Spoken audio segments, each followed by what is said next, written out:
Hello, everyone. This is Tim Melvin of the Tim Melvin Deep Value Letter and Banking on Profits newsletter, coming to you again from very sunny, very warm Central Florida this Memorial Day weekend. We've had a busy time down here getting ready for both the holiday and, of course, both of the older kids' birthdays were this weekend, so that makes it like Christmas in May a little bit around Shea Melvin. Anyway, strong week for the stocks, up about 1.22%. The S&P 500, we reached a new all-time high. What's interesting to me still is that the bullish argument for stocks is simply that interest rates are low, you don't fight the Fed, and there's nothing else to do with your money.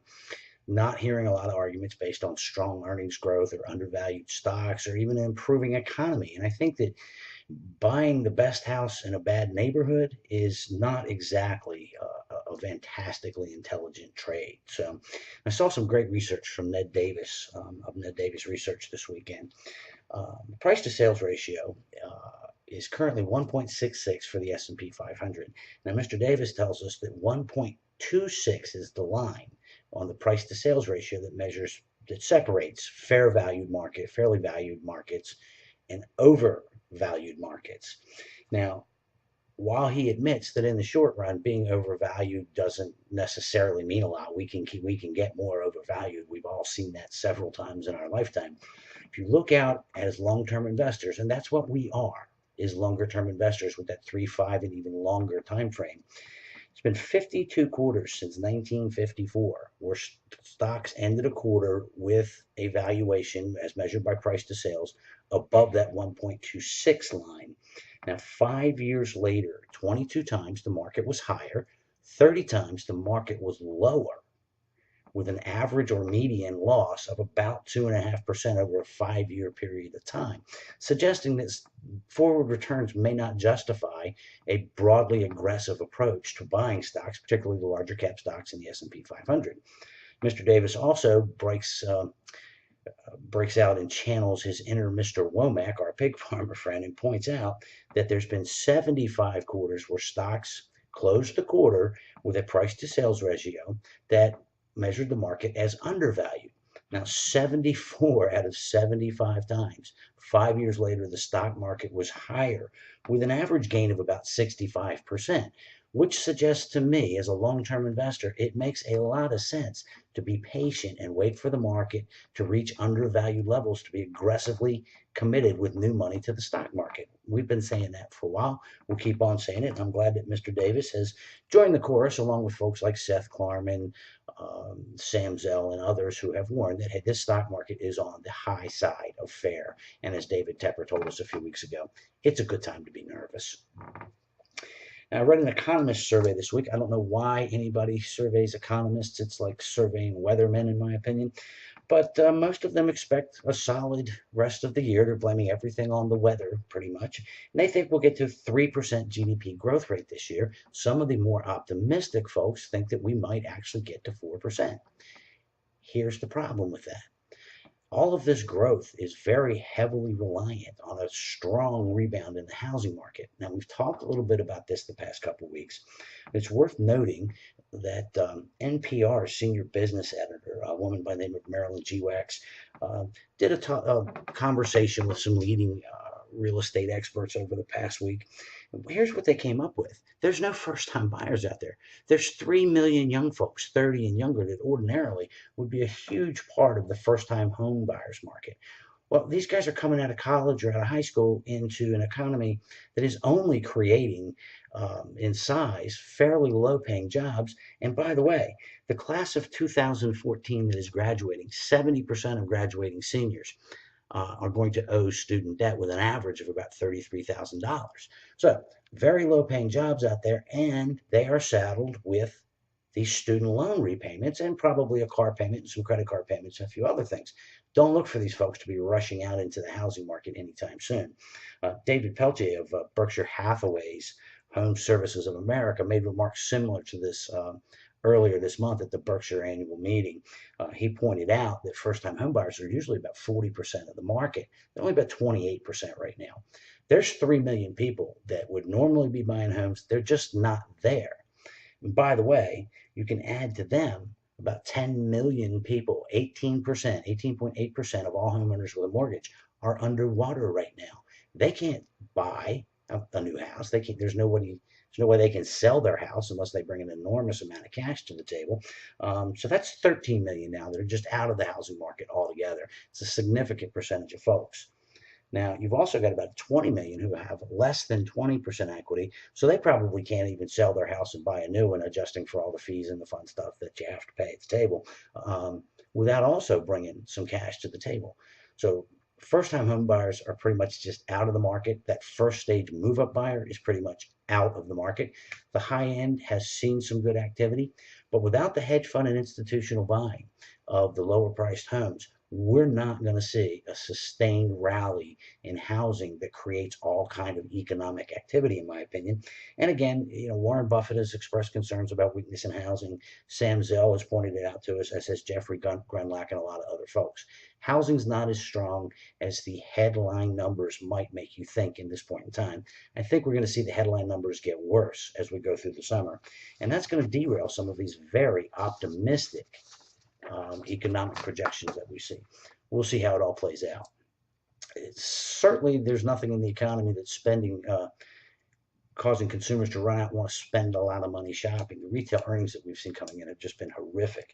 And it's across the board. It's Walmart, it's Staples, it's Home Depot, it's Urban Outfitters, which for my money is one of the best run teen retailing companies out there. They're all struggling right now to make a few bucks. Again, some interesting comments from a longtime retail consultant, Howard Davidowitz, said it has absolutely nothing to do with weather. That the CEOs can go on these earnings calls and say, oh, it was a terrible quarter. Nobody wanted to go to the mall. They didn't want to do this. He says, that's not it. Americans are broke. According to Mr. Davidowitz, I'm not sure I'm this pessimistic about the world. He thinks 80% of the United States is still in a recession. He points out that 1 out of 6 Americans is below the poverty line right now, and 49 billion people are on food stamps. It's not the weather, it's the fact that nobody has the money to go shopping. And without a huge boost in the economy that creates a lot of jobs, that's not going to flow over to the retailers for a very long time.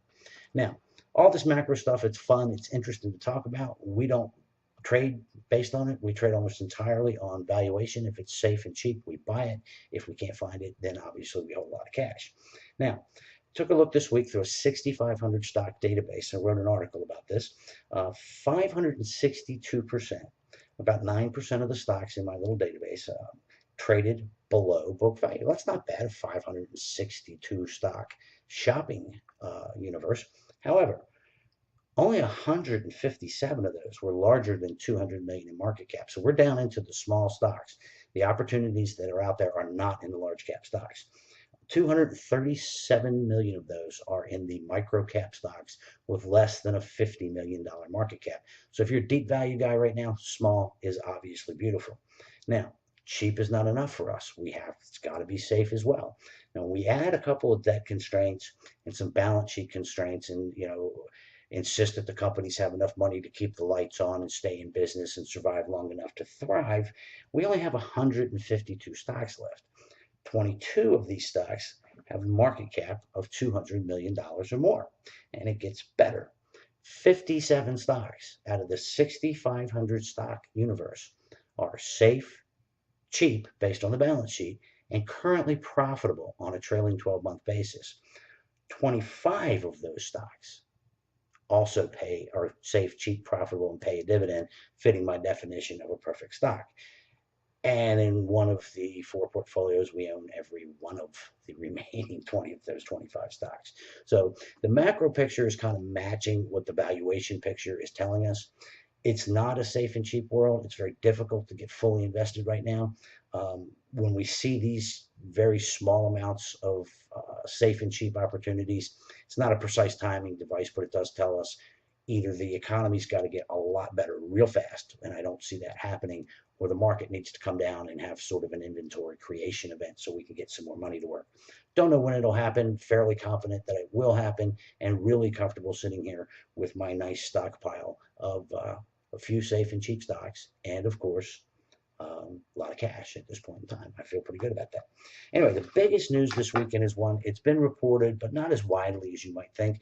I think 10 to 20 years from now, we're all going to look back at what happened this week and say, you know what? This was actually a turning point in history and a massive global event. I'm talking, of course, about the 30-year oil and gas deal that was signed between Russia and China. Could be worth $400 billion or more over the life of the deal.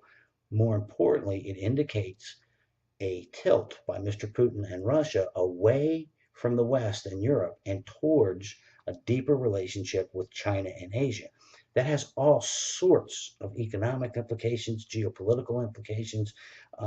This could change some of the current global alliances that are in place, and over time could even end up with redrawing a few maps out there.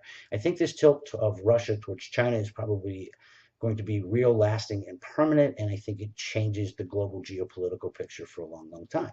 This could be bad for Europe on an economic basis. Okay. They could be scrambling to replace the lost Russian oil and gas that they've counted on for several decades now. However, it could be incredible opportunity for U.S. oil and gas producers as well as the tanker and shipping industries. Now, here's another area where valuation has driven us in front of a trend. I don't invest on trends at all. I'm probably the worst at spotting them in overall society. But over the last year, shipping and energy stocks have been very, very cheap on a price to book value basis. And we've got a bunch of them in the portfolio. Because we focused only on valuation, we were early, no doubt about it. But now we are in front of what could be a very long term geopolitical trend that will push the value of these stocks a lot higher over the next few years. We constantly digging through the domestic oil and gas industry these days. We think it's just a huge opportunity going forward. And this Russia and China deal just adds a little bit of fuel to that fire. Here's our last factoid for this week. Everybody worries about the macro picture and what is the stock market going to do, and concerned about losing money, and justifiably so for all the reasons that we just mentioned. But the last time the market was really dangerous was 2008. Of course, before that it was 2000 as the internet bubble just blew up, and we had a lost decade in the stock market.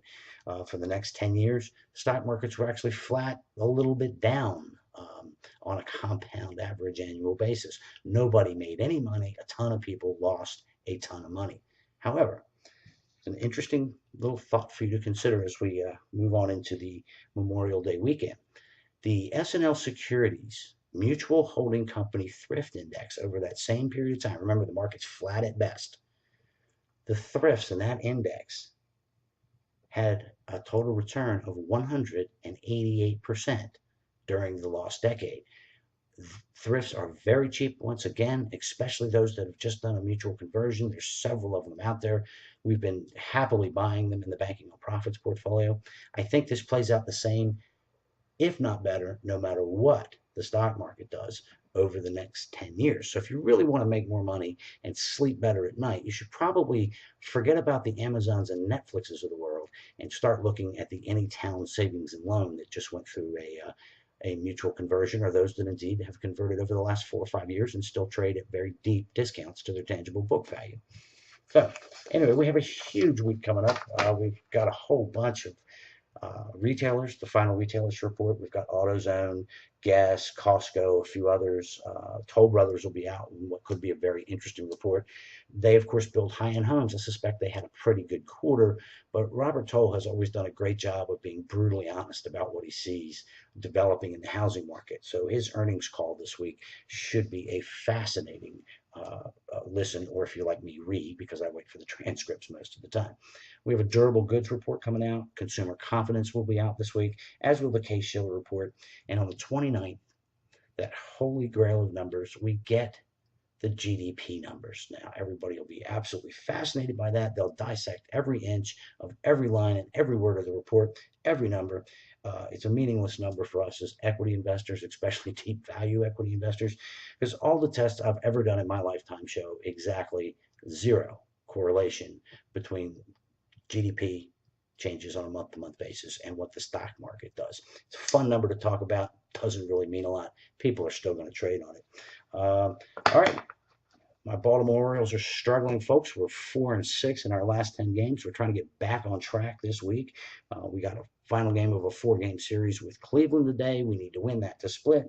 Then we get the hot, surprising Milwaukee Brewers. And then we have to finish up the week with 3 against the rather hapless Houston Astros. So maybe we can get this ship turned around, get back into first place.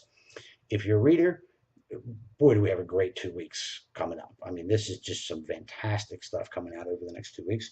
This week, we see the release of one of the new Dresden File books by Jim Butcher. Now, these things are Harry Potter for grown-ups, folks. They are some of the most entertaining, fun books just for a relaxing, interesting read. You have to kind of have liked the Harry Potter series and going further back to Tolkien kind of wizard stuff. I'm a geek. I do. I love these books. I would not start with this one. I'd go all the way back and start with the first in the series. Fantastic, fun stuff to read.